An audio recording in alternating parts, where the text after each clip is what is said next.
All right, I will say good morning. Let's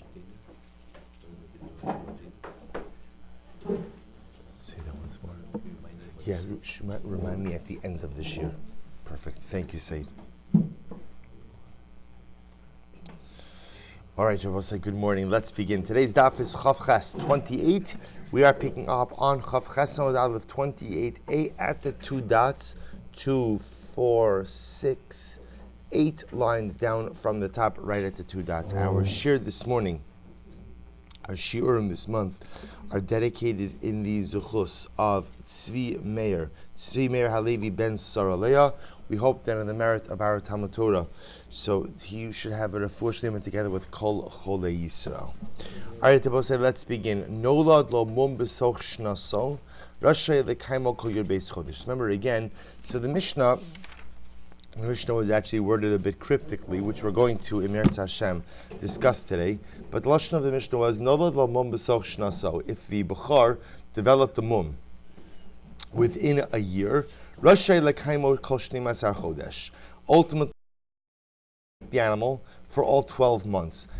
However, la'achar yud beis chodesh, if it developed a mum after 12 months, eino rashay lekaimo ela lamed yom. You can only keep it for 30 days. So also remember again, just in general, the issue of maintaining a bechor is a concern regarding giza va'avoda, right? The bechor, you're not permitted to shear it, you're not permitted to work it.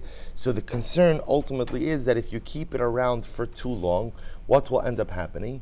You will end up going ahead and using it inappropriately. So we'll say, so now the Gemara asks the following question. So ask the Gemara, Hechi ka'amar. So what exactly is the Mishnah saying? Is it saying, no lo besoch shnasa rashay lekaimo kol yud beis chodesh? So we'll say, is it saying as follows? Is it saying if the animal develops a mum within its first year, so you are permitted to go ahead and keep the animal around up to 12 months? Ula'achar shnaso nami shloshim yom. And even, so I will say, so is the Mishnah telling me, if the animal develops a mum during the first year of its life, so you're permitted to go ahead and keep the animal around for the year plus 30 days. Right? So as long as it develops a mum within the first year, you've got a year plus 30 days. O Dilma, or Rabosa, maybe the other possibility is, Heicha denolad lo mum besoch shnaso, rashay lekaimo kol shnei masar chodesh, v'sulo. But, or maybe it's saying as follows, if the animal develops a mum within the first 12 months, so you could go ahead and keep the animal around for 12 months, but no longer. The Heicha denolad lo la'achar shnaso, but if the animal develops a mum after 12 months, eino rashay lekaimo ela shloshim yom. You are only permitted to maintain it for 30 days. So I'll say, see the Shaila. So the question the Gemara is asking over here is, the Mishnah could be read in one of two ways. It could either be read that if the animal develops one within 12 months, you get the remaining 12 months plus 30 days, or it's saying that if it develops a mum, ultimately within 12 months, you get the 12 months, but if it develops, meaning you get the remainder of that year, but if it develops a mum after the 12 months, all you get is 30 days. How do you read the Mishnah? Says the Gemara Tashma. So we're going to attempt to understand how we read the Mishnah. So the Sanya Bechor Bizman Hazeh Ad Shelo Nira Lahar Oso Lechacham Rashay Lekaima Shtayim Ushalosh Shanim. We'll listen to this. So Bechor Bizman Hazeh. If you actually look at Rashi, Ad Shelo Nira Lahar Oso Lechacham Shelo Nafal Bom Mum. So up until the point, ultimately again, that the animal has not yet developed a mum, so rashay lekaimo shtayim v'shalosh shanim. You could go ahead and maintain it for 2 to 3 years. Umishenira lahar oso lechacham. But ultimately, again, once it develops from there, so that's the lashon of once it is fit to be shown to a chacham, which means once it develops a mum, nolad lo mum besoch shnaso. If it develops a mum within its year, rashay lekaimo kol shnei masar chodesh. If it develops someone within a year, you're permitted to go ahead and retain it for the remainder of that year. Kol shnei masar chodesh, achar shnaso, eino rashay lekaimo afilu yom echad, va'afilu sha'achas. And after the year, if it develops a mum, you really should not be able to maintain it at all. In other words, I will say, it would appear that the window for maintaining a bechor is 1 year. And even if it develops a mum after the year, you should not be permitted to go ahead and maintain that animal around anymore. However, Ava mipnei hashavas aveda lebailim. But Rabbi listen to this. Because of hashavas aveda, we'll explain what that means in just a moment, for the owner, amru rashay lekaima shloshim yom. Ultimately, again, Chazal said you could keep it for 30 days. Now, both saying, now what's the hashavas aveda over here? Here's the concern. The concern is, so if you tell me that the halacha is that if the Bechor is within a year and it develops a mum, you could keep it around for the remainder of that year. But if the year elapses and it develops a mum, apparently the pure halacha is that what? After a year, you got to shecht it immediately. You have to shecht it immediately. If that's the case, I will say, here's the problem. If there is not a kohen readily available, and you make the yisrael shecht it immediately, then what? What's the concern? The concern is that the kohen is going to lose out, right? Because if the yisrael shechts it, meat spoils relatively quickly. If there's no coin available, the coin's going to lose out. Therefore, the Gemara calls this hashavas aveda. We often think of the term of hashavas aveda as someone loses an object, you return it to them. The lashon of hashavas aveda also means what? Also means preventing a loss for someone. So I'll illustrate this to you with a simple example. If I pass by your house, right, and I see that you left your garden hose running, right? And ultimately, again, it is the water is running into your basement. So we'll say, so the halacha of hashavas haveda says, I have to do something about that, right? If I do not go ahead and do something about it, right? What my level of chiyuv is if I turn to walk around, but the mitzvah of hashavas haveda means I should go ahead and prevent you from incurring a loss. So that's the context of hashavas aveda over here. So the Rose says, so it sounds like from over here that the halacha is that if the animal develops within 12 months, you get 12 months. After 12 months, you really should get no time, but because of hashavas aveda, we give you 30 days. Va'adayinti boili. But says the Gemara, I'm still not sure. Shloshim yom achar shnaso. O Dilma Kodem Shnaso. Ultimately, again, those 30 days, does that ultimately, again, only apply to someone or to an animal which developed a mum after its year? Or is there 30 days kind of like addition granted even if it develops a mum within its year? So Tashma, let's analyze this again. Nolad lo mum b'chamisha asar yom b'soch shnaso. So we'll say there's actually an interesting case. If he develops a mum, ultimately if he develops a mum, if he develops a mum within the way this lashon is actually read is, he develops a mum with 15 days left to the year. Right? So there's 15 days left to the year and the animal develops a mum at that time. What's the halacha? We'll give him an additional 15 days after the year, right? And for a full month of time he develops the mum. Shmamina. So ultimately, we'll say, so you see from here what? You see from here that halacha lemaisa, the 30-day period is only granted if he develops the mum ultimately again after the completion of the year. But if he develops the mum within the year, ultimately again we don't automatically grant another full 30 days following the year. So Messiah Rabbi Elazar. Both say they support Rabbi Elazar. Dam Rabbi Elazar, no stinlam shloshim yom mishash nolad b'mum. Both Rabbi Elazar says we give him 30 days from the moment that it develops the mum. Ikeda both say another version of this exchange. Am Rabbi Elazar, minayin lebachar shenolad b'mum b'soch shnaso shenostin lo shloshim yom achar shnaso. How do I know? Both say, so now this is an alternate version. And in this version you have Rabbi Elazar saying that how do I know that even if the animal developed the mum within its year, that we give it an additional 30 days after its year? Shene'emar lifnei Hashem Elokecha tochlanu shana bashana. Because both say the pasuk says by the Bechor, before Hashem your God you shall eat it, shana b'shana. What does it mean? Shana b'shana. Remember, we darshened that pasuk yesterday, shana b'shana. What is the basic amount of days, the basic unit of days, which could count as a year? Have Omer Elu Shloshim Yom. I would say this is 30 days. So we'll say the Gemara Rabbi Elazar's darshan over Shana b'Shana means a complete year. That also includes a smaller year. What's the smallest unit of time that could quote unquote be called a year? In other words, we'll say what the Gemara is saying over here is a year doesn't have to mean a year. A year could also mean a significant amount of time. What's the basic unit of time which could be called significant? Elu shloshim yom. Ultimately, again, this would be 30 days. So remember, in this version of Rabbi Lazar, that even if the animal develops a mum within the year, you still give it an additional 30 days after the year. So Meisvei, the Gemara is the kasha, nolad lo mum b'chamisha yom b'soch shnaso. If the animal develops a mum with 15 days left to the year, mashlim and lo chamisha yom achar shnaso. You give it 15, you give it, therefore it has the 15 days remaining in year 1, and you grant it an additional 15 days in year 2. Hashlama in mehavalo. We allow you to complete the unit of 30, but we do not automatically grant you another 30.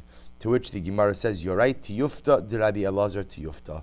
This refutes the position of Rabbi Elazar, and indeed it is a refutation. So it appears that Rabbi Elazar is wrong. Rabbi Elazar holds that if the animal develops a mum within the year, not only is it granted the remainder of the year, but what?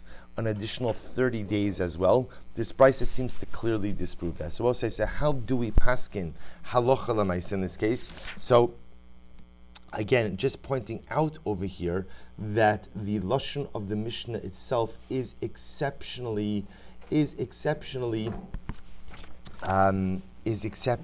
ambiguous. So listen to this. So the Shulchan Aruch Paskins. I'm sorry, wrong siman. Give me 1 second. This is Shin Vav. I'm sorry, I forgot to print it out, so I have to look it up for you. Shin Vav Ches. I know, I'm sorry. I'm building up the suspense. Yeah. Okay. So the way the Shulchan Aruch Paskins is as follows. Ha-Bechor, afilu ba'mum, ne'achal soch shnaso. Right? So the Bechor ba'mum is eaten within its year. Ume'ema saimonelo, Im nolad ba'mum, monolem yom shenolad, v'hu shiodeh shekalu chadashav. Nola here, what's it here? Shtifchas. Nola lo mum soch shnaso. If the animal develops a mum within its year, Rashay lekaimo kol yud beis chodesh. So again, you're permitted to keep the animal for the 12 months. Nolad lo mum besof shnaso, mutar lekaimo lamed yom, miyom shenafal bo mum. Va'afa pi shumis achar la'achar shnaso. So we'll say if the animal develops a mum at the end of its year, she's permitted to go ahead and finish out the year plus 30 days. So the basic halacha Rabbi says, as we espoused first, that in general, again, the animal will be given its year. It's only if it develops a mum at the end of the year that halacha l'maisa, you get the 30 days. So the Shulchan Aruch explains this, Keitzad. Kigon shenafal b'mum b'tesvav yom lifnei gemar shnaso. The example the Shulchan Aruch gives is the example of the Gemara. If the animal developed a mum 15 days before the end of the year, Mashlimin lo tesvav yom achar shnaso. Then we give it 15 days in year 2. No lod lo mum achar shnaso. Emo rashrei lekaimo ela ad lamid yom v'yochal. So essentially, what the Gemara is saying is like this.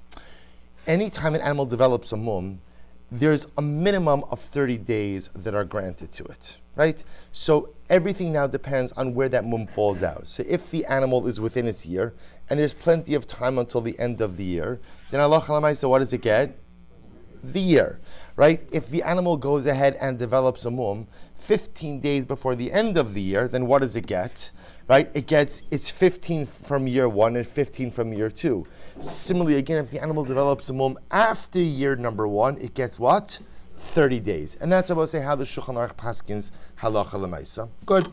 See, that was worth the wait. That was worth the wait. So says the Mishnah. We'll say weiter. Hashochet has-habachar umara es mumo. So we'll say this is actually an incredible halacha.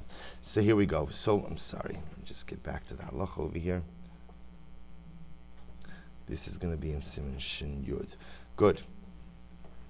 So the Shulchan Aruch says, the Mishnah says, so this is an interesting case. This is one of these situations where you do first and ask later. So in general, it's not a good approach in life. Well, I guess sometimes it works, but here it doesn't. So well, watch this. I have a Bechor animal. Now, obviously, so remember, what's the process? The process is, I have a Bechor animal, it develops a mum. Not every mum gives you a license to shecht. right? It's only what we call a mum kavua. Only, right? For example, if the animal develops a blemish, but the blemish is going to heal, that's not considered a mum. It has to be a mum kavua. So in general, the way I would do it is I would take my animal to a mumche, to an expert, and that animal would inspect the animal to see if it's a mum kavua or mum over. Now watch this case. Hashochet es habachar. In this case, I shechted the animal, umara es mumo. And only after I shecht it, do I show the animal to the mumcha. Now both say, now what happens? It turns out that what? That ultimately I was right. It was a mum kavua. It was a mum kavua. But again, that's after the fact that it was established that I had the right to shecht it. So what's talacha? Rabbi Huda Mat. Rabbi Huda says, okay, now it's fit for consumption. Rabbi Meir Omer, hoyel v'nishchat shelo api mumcha aser. Rabbi Meir said, since you did something wrong, right? What did I do wrong? That at the end of the day, halacha lemaisa, I should not have gone ahead and what? I should not have gone ahead and shechted it. Therefore, again, aser. Therefore, again, the animal will be aser. Similarly, again, about say, if someone decided, you know what, I'd like to earn a couple of bucks on the side, I'll become a Bechor inspector. Only one problem is that he's not certified, right? He doesn't know what he's doing. So what happens, Rabbi say? And he looks at the Bechor, v'nishchat alpiv, and he paskind, right? And he paskind, and he ruled that the animal could be shechted. So what's the halacha? Harizei kaver v'yishlan. Rabbi say, and here's what's interesting. Even if it turns out that he was right, right? He was right, right? He guessed, but it turns out that he was right. Then what I will say, what's the halacha? The halacha is that Bechor is totally unfit. It has to be buried, and ultimately, again, the inspector, quote unquote, has to repay the damages from his own money. So we'll discuss both of these cases. So Amar Rabbi Chana. So we'll listen to this. Rabbi Chana says, so we'll say, so therefore, two cases. In case number one, I'm shechting without asking first, right? So I go ahead, I shecht, because to me it looks like a mum kavua. I shecht, I ask afterwards, and indeed I was correct. What's the status of the animal? Machlokes Rabbi Huda and Rabbi Meir. Rabbi Huda says it's mutter, because at the end of the day I was correct. Rabbi Meir says ultimately again the animal is usher since I shechted without a mumcha. Case number two, I asked, just the person who I asked had no idea what he was talking about. So we'll say, what's the halacha in that case? It appears in that case everyone agrees that what? Everyone agrees that the animal is prohibited from consumption, has to be buried, and the imposter inspector is obligated to pay damages ultimately again from his own money. So here we go. We'll listen to this. If the mum that we're talking about, we'll say, is the dukin sheba'ayin. Dukin sheba'ayin is sometimes translated as cataracts. I've had this before. Shabbos say, so again, remember, a cataract or some type of eye blemish ultimately is a mum kavua. The difference is that not every type of cataract, as we're going to see, is a problematic mum. So now watch this. Everyone agrees that if the mum that we're talking about is this dukin sheba'ayin, everyone agrees that if the animal was shechted, shalo al pi mumcha, even if a mumcha inspected it after the shechita, that the animal is going to be unfit for use. Why? Mipnei shein mishtanin. Because we'll see, interestingly enough, cataracts change appearance after the death of the animal. So we'll say, see, here's the problem. The problem is obviously in case number one in the Mishnah, the inspector is only looking at the animal when? After it was shechted. After it was shechted.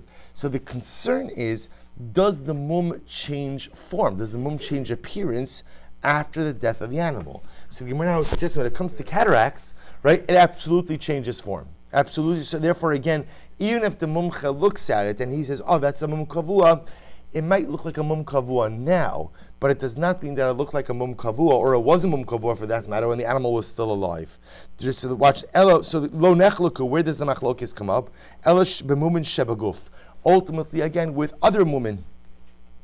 Rabbi Meir savar gazrinan mumin shebaguf atudukin sheba'ayin. So I'll say, here's what's interesting. So Rabbi Meir says, even in a case of mumin shebaguf, even if the mumcha comes along and looks at it after the slaughter of the animal and says, yes, that was a mum kavua, and even though, again, that type of mum does not change appearance after the death of the animal, Rabbi Meir will still say the animal is usher. Why?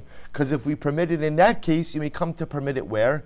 in the case of the dukin sheba ayin. Rabbi Yehuda savar lo gazrina mumin sheba guf atu dukin sheba ayin. But on the other hand, Rabbi Yehuda is not concerned that if we permit it ultimately again, in the case of mumin sheba guf, that you may come to go ahead and permit it in the case of the cataract. So we'll say, that's the fundamental machlokes. What the Gemara is establishing over here is both Rabbi Yehuda and Rabbi Meir will agree that if the mum in question is dukin sheba ayin, then what? Then halacha l'maisa, everyone will agree that the animal is not fit for use. The only question is, are we gozer other mumin, lest you come to permit dukin sheba ayin? Rabbi Meir says yes, and therefore again, anytime you shecht first and ask later, the animal will be aser. Rabbi Yehuda says, no, we're not concerned. When it comes to mumin sheba guf, those mumin do not change appearance after the death of the animal.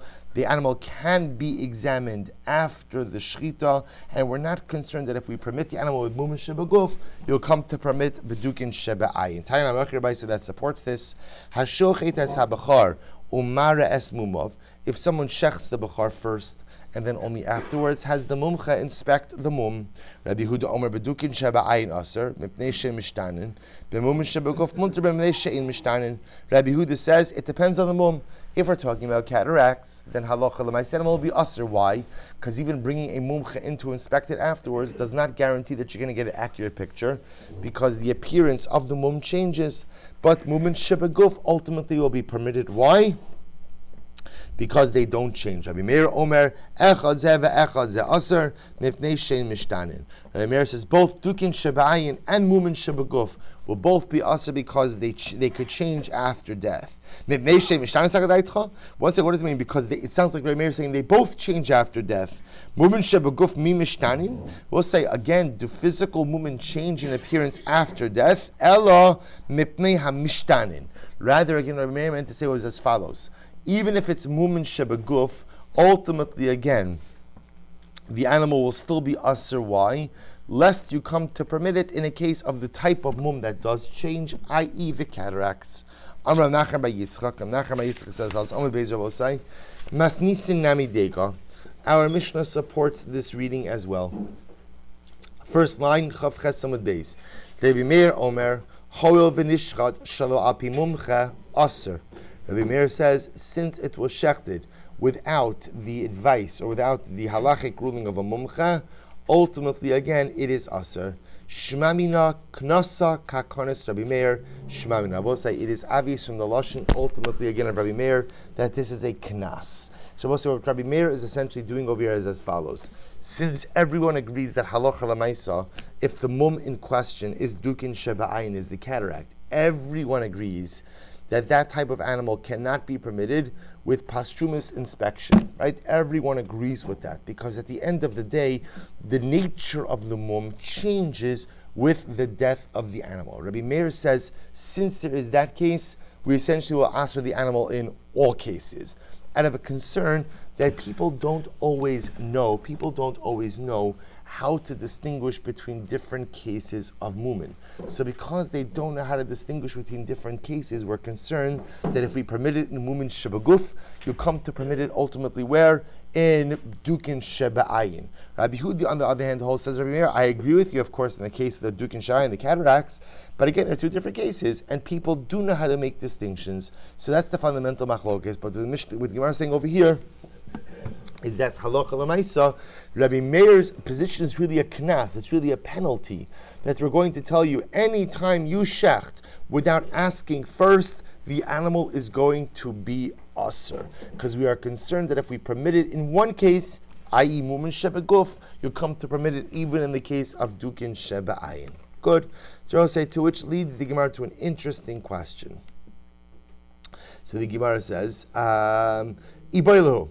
Mipnei mishtanin dekula mishtani, o dilma ika de mishtani v'ika de lo mishtani. So we'll say, so now we're going to get into the halachas of cataracts, right? So interestingly enough, when this counts as CME credits, by the way, right? So the Gemara says as follows. So here's the shaila. Here's the shaila. So we'll say, so now when we speak about cataracts and we say ultimately again that they're mishtanin, does that mean all types of what we're going to distinguish now does it mean any mum in the eye, all of those types of eye movement, they all change?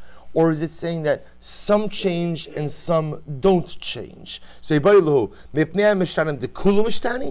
that mean ultimately again that all types of cataract movement change upon death? Or we're saying no, that there is some type of eye movement which change and some type of eye movement which don't change. To which the Gemara says, to which the Gemara essentially says, who cares? Like what is it? Like what does it matter if? I mean, because you will say the truth is, remember, for our purposes, all you need is what? All I need to know is that some of them change, right? It doesn't really. I mean, for the purposes of our Mishnah, but so why do I have to get into this? Do all of them change? Some of them change. I'll tell you why it does matter. Lachushe sahadi. It matters, I will say, to if witnesses come along and testify. Look at Rashi. Lachushe sahadi. Im shachtu b'la mumcha. Listen to this case. Let's say you did shecht your bechor without first consulting the mumcha. V'hashta chazina le'kavua, and now the mumcha comes along and he looks at the cataracts and they look like a mum kavua. V'kaimi sahadi delo nishtana. And witnesses come along and they said what? They said the truth is, remember, mumcha, the cataracts that you're looking at now, we saw them before the animal was shechted, and they looked the same exact way. So I have witnesses now coming along and saying that the way the cataracts look now post-shchita is the same way they looked pre-shchita. Umara zeh hayil mechayim. So we'll say if witnesses show up and they literally say that ultimately again the cataracts looked the same now post-shchita as they did pre-shchita. Se'i amrit kula mishtani shakrininu. See, if you say all cataracts change upon death, then what? I will say, what do I know about the witnesses? They're liars. V'i amrit ika de mishtani v'ika de lo mishtani. But we'll say, if you tell me ultimately that what? There are some type of cataracts that change, some that don't, then what? Samchin alayu. Then I will say, then potentially I can rely on the testimony of these edim. So this is very interesting. I will say, the Gemara is suggesting over here, maybe there is a case to save the bechar, even in the case of cataracts, right? Even in a situation where ultimately I shechted first and asked the mumcha later. The mumcha says, looks like a mum kavua. Witnesses come along and say, we saw this animal before the shechita, and the cataracts looked exactly the same. That would seem to indicate to us that the animal did in fact have a mum kavua. So are the witnesses reliable or not? So what's the halacha? So we'll say, someone is asking really like a Matthias question. Do all cataracts change upon death, or do some yes, some no? So Tashma, the Amar Rabbi Barachana, Sachli Rabbi Yoshia Dimin Usha. So Rabbi Yoshia Dimin Usha told me as follows: Ba ve'ereich bedukin sheim mishtanin. Come and I'll show you. I'll show you the cataracts that change with death. So the Gemara says, Midikamali ba ve'ereich michlal. Dika de mishtani v'ika de lo mishtani. Both say so obviously from a Yoshia's statement where he says, "Come and I'll show you cataracts that change with death," indicates to us what? Some of them change and some of them don't change. So we'll say so that halacha l'maisa again. Halacha l'maisa, that apparently again not all cataracts change, but that doesn't change the position of Rabbi Meir.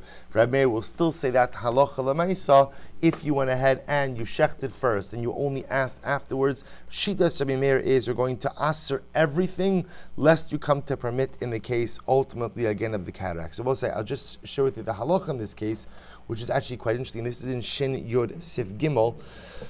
So the Shulchan Aruch paskins as follows. Sorry, let me just. Shin Yud Sif Gimel. Shulchan Aruch says as follows: Mi she'eino mumcha. I'm sorry.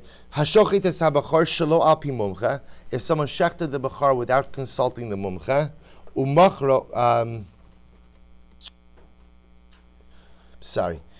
Here we go. Hashochet es habachar shelo al pi chacham. Afilu hara lechacham achar kach umatza b'mum aser. So I will say, so ultimately again, the Shulchan Aruch paskins like Rabbi Meir, right? Like Rabbi Meir in the Mishnah, that ultimately again, if you go ahead and you shecht first and you ask second, the halacha is the animal is aser. Bottom line halacha l'maisa. Good. Weiter. Second case. Mishnah mumcha v'ras habachar v'nishchat apiv harizei karshan maso. So remember, case number 2 in the Mishnah was what?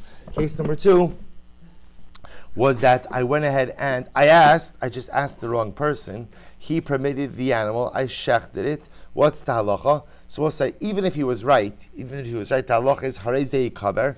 The animal ultimately, again, has to be buried, and the person who irresponsibly paskind has to repay from his own funds. Now we'll say, just to understand the logic of this case, is asking someone who is unqualified is the equivalent of what?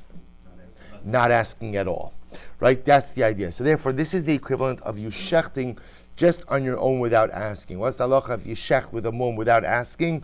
Ultimately, the animal is usher. That's the logic over here. The only difference over here, the good news, quote unquote, the good news in this case is, look, I did my part. I thought the guy was confident, so I asked him. It turns out I was wrong, so he has to make me whole with damages. We'll say, interestingly enough, say that our Mishnah is obviously reflecting the view of Reb Meir. So we'll say, so remember again, in this case over here, the Mishnah is not making a distinction between what kind of mum we're talking about. So because it's not making a distinction between what kind of mum, this would seem to reflect the view of Rabbi Meir, because Rabbi Meir is the one who said that Allah l'maisa, no matter what kind of mum, if you shecht without asking, the animal will be asr. To which the Gemara says, well, maybe not. Dilma b'dukin shavayim divrei hakol. Maybe the case of the Mishnah is talking about a case of cataracts, and therefore again everybody would agree with that case. Tana, Kishu, this is actually very interesting. Kishu mishalim, when the irresponsible posek, not irresponsible, we'll say, he's not a posek, right? We'll call it the imposter, right? When the imposter goes ahead and paskins erroneously, and now he has to pay, what does he pay? Now this is actually quite interesting. Kishu mishalim reveal daka, and we'll say if it's a behemoth daka, remember again, behemoth daka are small livestock. If it's small livestock, he pays revia. He pays a quarter of the value of the small livestock. Umechza legasa, and he pays half the value of a behema gasa. Now, this is actually very interesting because this doesn't say generally with damages you pay for what you damaged, right? Your goal is to make the damaged party whole. Just to point this out over here, I bring my animal to Ruvain. I thought Ruvain is a mumche. He's not a mumche, right? He's not a mumche. He tells me to slaughter my animal.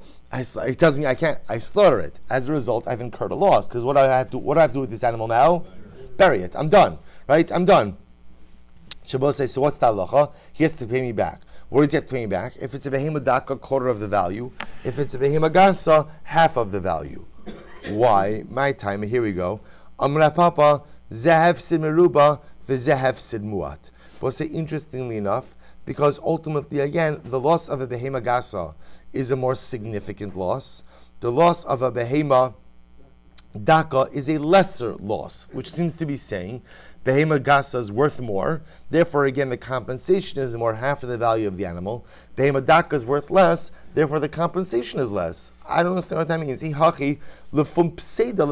But still, why am I not being compensated in accordance with my loss? Meaning, at the end of the day, you're telling me, so I have a behema gasa that's worth $1,000. You're going to give me $500 for that. The behema daka that's worth $400. You're going to give me $100 for that. I don't understand. The compensation doesn't correspond to the loss. I understand why there might be a difference between compensation for a behema gasa, a behema daka, but at the end of the day, why am I not being compensated 100%? I will say, now the Gemara doesn't say this explicitly, but it's understood. Why am I not compensated 100%? Why? Because I will say, remember again, one thing is clear, which is what? The animal had a mum, and it's quite possible that the mum was a mum kavua, right? It's quite possible that the mum, or that it wasn't the mum kavua. So because of that, it's not clear that I was caused 100% loss. So because of that, at the end of the day, I don't get 100% compensation. Right? So I get something. Why the distinction? Here we go.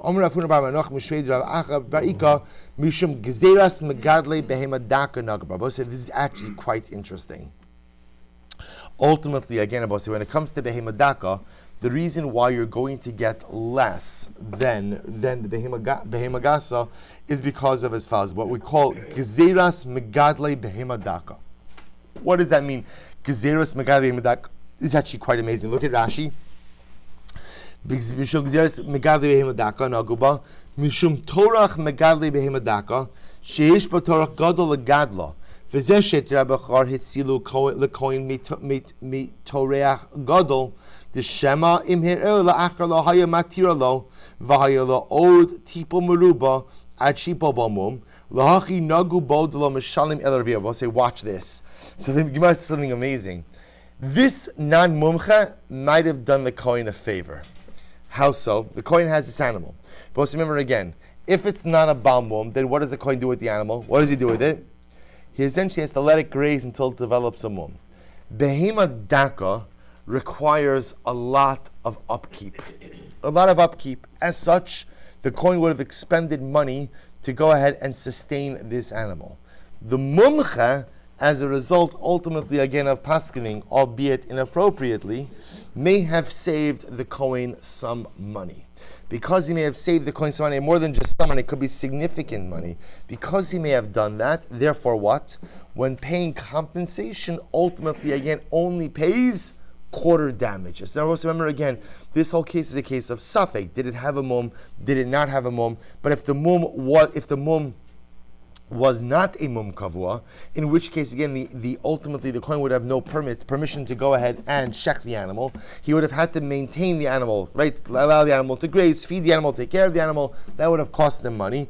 As a result, ultimately again, through this erroneous psak, the impostor mumcha may have saved the Kohen some money.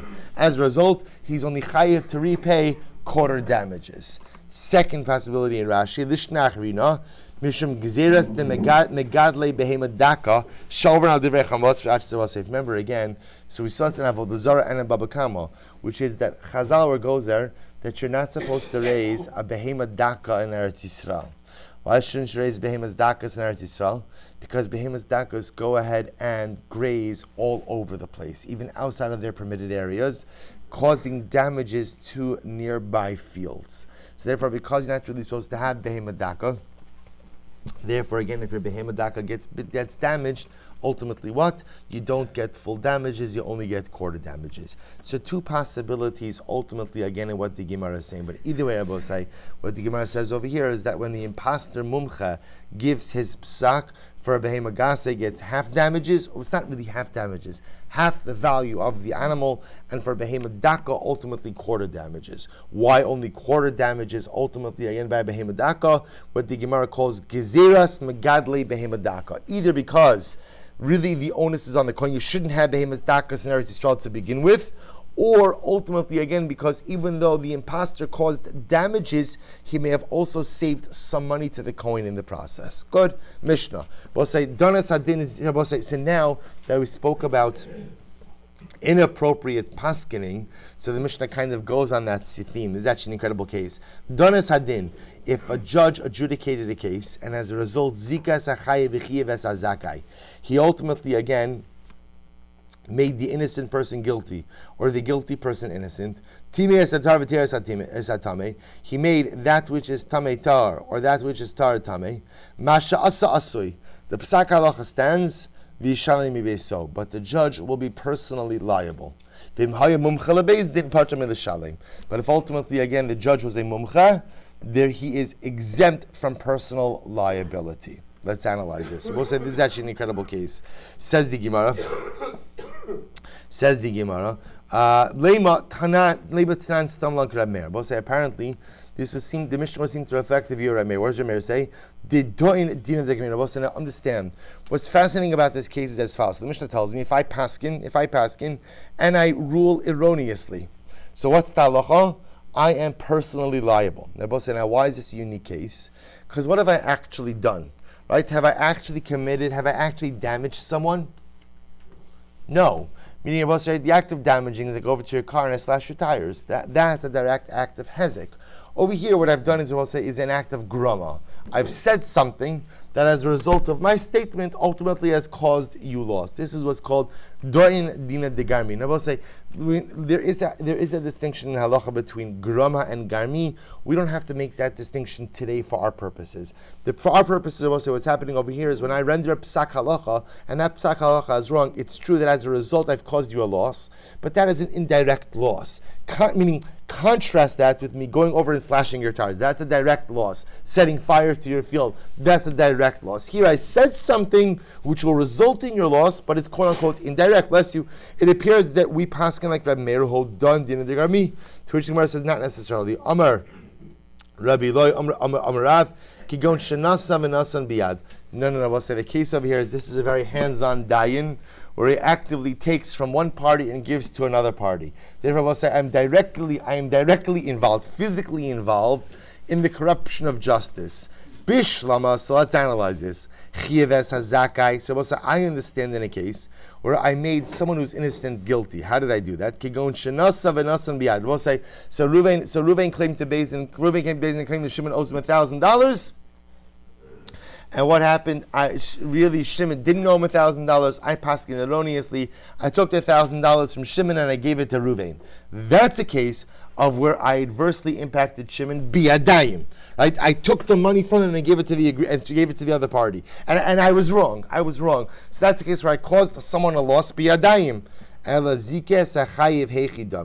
But ultimately, I will say the case of exonerating someone who was guilty. How do you do that biyadayim? So if I just said to the guilty party, no, you're innocent. I didn't actually do anything. It's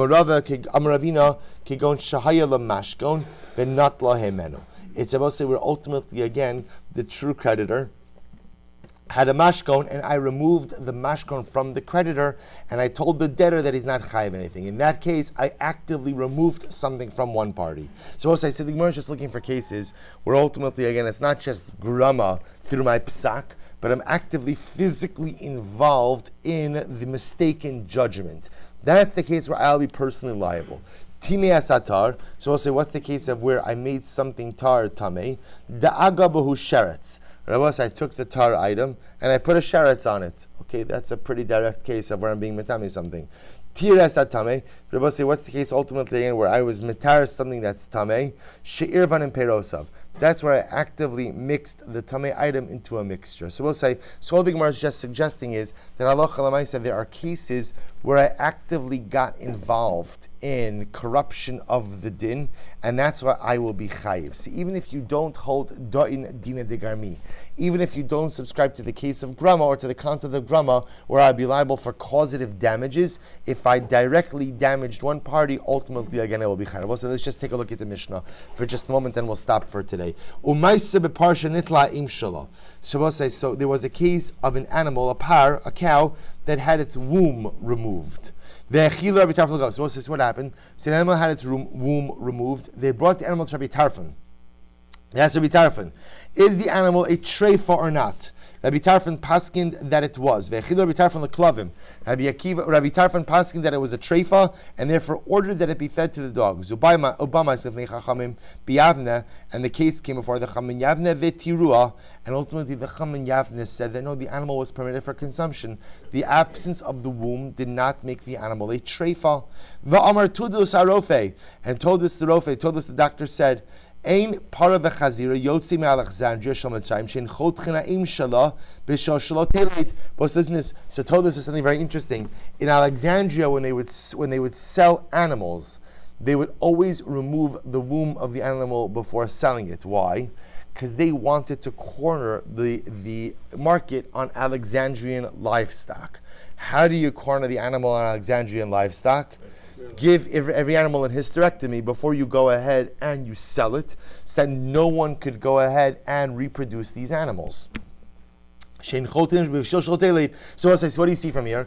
And yet again, I say, so you see from the animal, even an animal without the womb is not considered to be what? Is not considered to be a treifa. On Rabbi Tarfon, Holcha Chamor Tarfon. Rabbi Tarfon said to himself, well, Tarfon, you just lost yourself a donkey.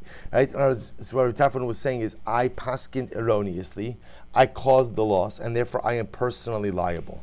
Rabbi Akiva, Rabbi Tarfon, Atamum Chele Beis Din. Rabbi Tarfon, you are not personally liable. Why? Because you are a mumcha, you are an expert judge.